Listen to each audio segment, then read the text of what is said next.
Welcome back to another deep dive, you guys. This time we're going to be taking a look at And Then There Were None. Mhm.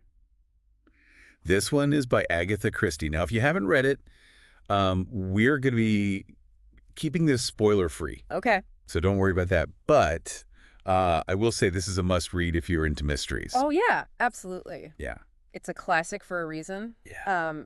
So And we're going to get into all the reasons why. you're going to unpack like what makes this such a great book. So to kind of set the stage, imagine 10 people, all with these dark secrets in their past, and they are lured to this isolated island, Right. Indian island, by a mysterious host who calls himself UN Owen. And this island, it's really more than just a setting. You know what I mean? It's Right. like, it's got this bleak beauty about it, these jagged cliffs. And Yeah. you really get the sense that these people are cut off from the world. Right. And it's almost like the island itself is a character in the story. Yeah, I can definitely see that, like closing in on the guests as things unfold. And there is this feeling right from the start that something is not right. Oh, yeah. And each guest is accused of a past crime, something that they thought they had gotten away with. And she doesn't just give us these vague accusations. She really gets into the details, weaving in these really specific examples of each guest's transgressions. Right. So we hear about like a hit and run, Oh, a and- soldier sending men to their deaths, a servant girl driven to suicide.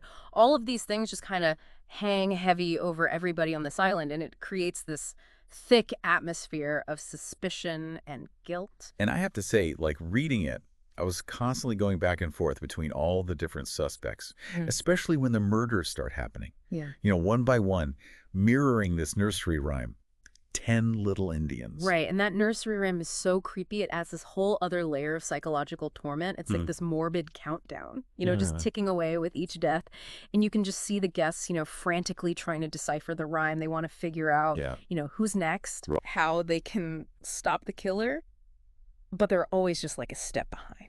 Oh, yeah, they're always like scrambling Very scrambling. to catch up. Yeah. And that just creates this sense of paranoia. It's the recipe for paranoia. Oh, yeah. That's for sure. I Yeah. mean, and to see these seemingly civilized people turn on each other, Right. it's disturbing. Yeah. But it's also, Yeah, like their facades just crumble as like their survival instincts kick in. right, their true colors come out. Yeah, and it's interesting how Christie doesn't just focus on that external threat, Yeah. like the killer, but she also looks at the internal struggles going on with each person. Absolutely. Like Their guilt, their fear. they're battling with their own guilt, their fear, and then this growing distrust of everyone around them. Yeah. It's like a pressure cooker. Yeah, and there's that line in the book where one of the characters says, "We're like rats in a trap." Yeah. And I feel like that just perfectly sums up that whole feeling of claustrophobia and desperation, Yeah. No, that's a great line. It's really good. But at the same time, I was like completely hooked trying to solve the puzzle along with the characters. Well, that's the brilliance of Christie's writing. She creates these intricate plots. She gives us these clues, these Yeah. red herrings to throw us off the scent. Unreliable narrators. I mean, She's good. she's really good. She's the queen of crime for a reason. Yeah. You're always questioning what's real and what's not. And she even uses the setting, Yeah. that isolated island, to amplify that sense of danger and paranoia. Yeah. Speaking of unreliable narrators, let's talk about some of these characters. We have Justice Wargrave, this imposing figure who initially seems like he's really in control. Yeah. But as the murders continue, you start to see these cracks in his facade, these hints that there's something darker beneath the surface. So Like, is he really who he says he is? Right. Yeah. And then there's Vera Claythorne. She's this former governess haunted by this really tragic incident from her past. And she's presented as this really capable and independent woman, and also incredibly vulnerable at the same time. Right. And you see her wrestling with her guilt while trying to stay one step ahead of the killer. Mm-hmm. Then we have Dr. Armstrong. He's a successful physician, Yes. but he is also hiding a secret that could cost him everything. Yeah. And as things on the island deteriorate, Mm-hmm. his composure starts to unravel. Oh, yeah. And you really wonder, is he capable of more than he's letting Oh, on? you really do. Yeah. Yeah. And that's the thing about all of these characters. Each one is so carefully constructed. They've got their secrets. They've got their motives. They've got their vulnerabilities. And Christie just masterfully plays on all of those elements. She leads the reader down one path then another. It makes it almost impossible to guess who the killer is until the very end. Yeah, she's really good at that. Oh. And that ending. It's a jaw-dropper, to say the least. I don't want to give anything away, but Yeah. Agatha Christie delivers a resolution that's both shocking and incredibly satisfying. It really is. It's a testament to her skill as a storyteller that she can keep you guessing until that very last page. And all while exploring these really complex themes of guilt, justice, and the dark side of human nature. It's one of those books that really stays with you after you finish reading it. Like, I remember reading it for the first time, and I could not sleep for nights. I was still thinking about the killer's motive and just like how everything unfolded. It's a masterclass in suspense, but it's also this really fascinating exploration of the human psyche. You know, she shows how even the most civilized people can be driven to desperate measures when they're faced with extreme circumstances. Yeah, it really makes you think about like what you would do in that situation. Exactly. You know, and that's where Christie's genius really shines. Yeah. She manipulates the reader's perception. Totally. You know, like constantly shifting the suspicion from one character to the next. It's like she's playing three-dimensional chess with each character as a pawn. That's such a good way to put it. Right. Yeah. You think you have somebody figured out, and then boom, new information comes to light, and you're right back at square one. It's true. You know? Yeah. It happens over and over again in this book. And she does it by planting these seeds of doubt, you know, leading you down different paths. Like take Philip Lombard, for example. He's introduced as this like rugged adventurer, almost like a romantic hero type. Right. But as the story progresses, you start to see this ruthless side to him, this calculating side to him. And you're like, is this guy capable of much darker deeds? Yeah. He's a bit of a wild card. Totally. You never know what he's going to do next. And then there's Emily Brent. Oh, Emily Brent. She's so rigid in her morality. Yeah. And so quick to judge others that at first you might think she's just a bit eccentric. Right. But then you realize that her self-righteousness kind of masks this deep-seated cruelty. Yeah, she's a complex character, that's Yeah. for sure. She is. There's a lot going on beneath the surface. And it makes her a surprisingly compelling suspect. Right. Yeah. Because you're like, okay, maybe she's capable of anything. Yeah, you don't know. You just don't know. And what's fascinating is how Christie uses these character flaws to fuel the paranoia on the island. Oh, absolutely. You know, like they're already suspicious of each other, Right. to the accusations, and then all their own personal baggage starts coming out, Yeah. which just amplifies the tension. It's like a powder keg waiting to explode. Yeah. There's this scene where they are all gathered in the drawing room, Okay. and the storm is raging outside, Uh-huh. mirroring the turmoil going on inside the house. Oh, wow. And they were accusing each other, trying to justify their own actions. Right. And the atmosphere is so thick with distrust, you can practically cut it with a knife. Oh, yeah. And I remember reading that passage, and my heart was racing. And I was like, is anyone going to make it out alive? I know that feeling. Yeah. That's what Christie does to you. She Yeah. makes you feel like you're right there in the middle of it all. Yeah, it's a masterclass in building suspense. You know, setting the weather, the character's own words and actions to create this mounting sense of dread. That keeps you just on the edge of your seat. And it's not just about the thrills and chills. Christie also delves into some really profound themes, like justice, for example. You know, who has the right to judge and punish others? Is it ever okay to take the law into your own hands? And she also explores like the nature of guilt and how it can consume a person, driving them to do these desperate measures. Yeah.